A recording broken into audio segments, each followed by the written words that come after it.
The Dark Coast Mystery.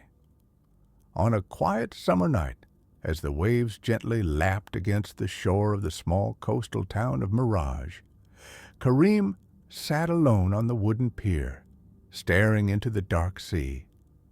An ordinary young man working at his family store, Kareem never expected his life to become the center of a strange mystery that would shake his reality. It all started when Kareem found an old message, carefully preserved inside a bottle that the waves had washed ashore. The note was written in a trembling hand and bore cryptic words. Do not trust what you see. Beneath the waves lies the secret. Beware of the lights in the sea. At first, Kareem thought it was a prank by the town's fishermen, but the repeated appearance of similar bottles made him uneasy. Stranger still, each message bore a different date, some from decades ago, others from dates yet to come. One night, while watching the sea, Kareem noticed pale blue lights dancing beneath the surface. The lights spread, resembling ghostly hands trying to pierce the darkness. He asked the town's elders, but they avoided his questions with wary glances and broken whispers about the legend of the drowned souls. Driven by curiosity, Kareem began to follow the lights, leading him to the ruins of an abandoned lighthouse at the edge of town.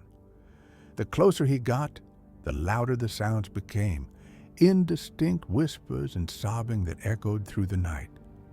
Inside the lighthouse, Kareem discovered old journals belonging to the previous lighthouse keeper, describing strange rituals and experiments with seawater to communicate with another realm.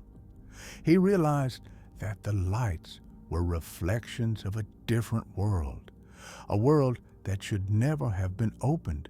The worst part was on the final page of the journal, where he found his own name written alongside the ominous phrase, "You have been chosen. There is no turning back." In the following days, small fishing boats disappeared without a trace, along with their crews.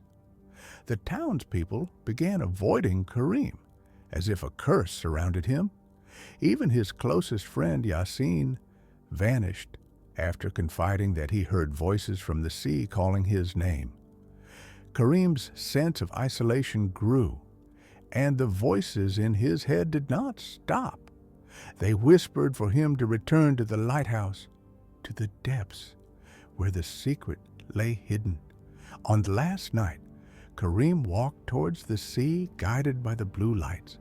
He plunged into the water, following a faint glow until he disappeared completely. By morning, only his clothes remained on the shore, as if the sea had swallowed him whole. Days later, another bottle washed ashore, this time carrying a message in Kareem's handwriting. Do not trust what you see. I have not left. To this day, the townspeople speak in hushed tones about the lights in the sea and the young man who never returned. As for the lighthouse, it remained dark, except for a faint flicker that appeared on moonlit nights, like the unblinking eye of the sea.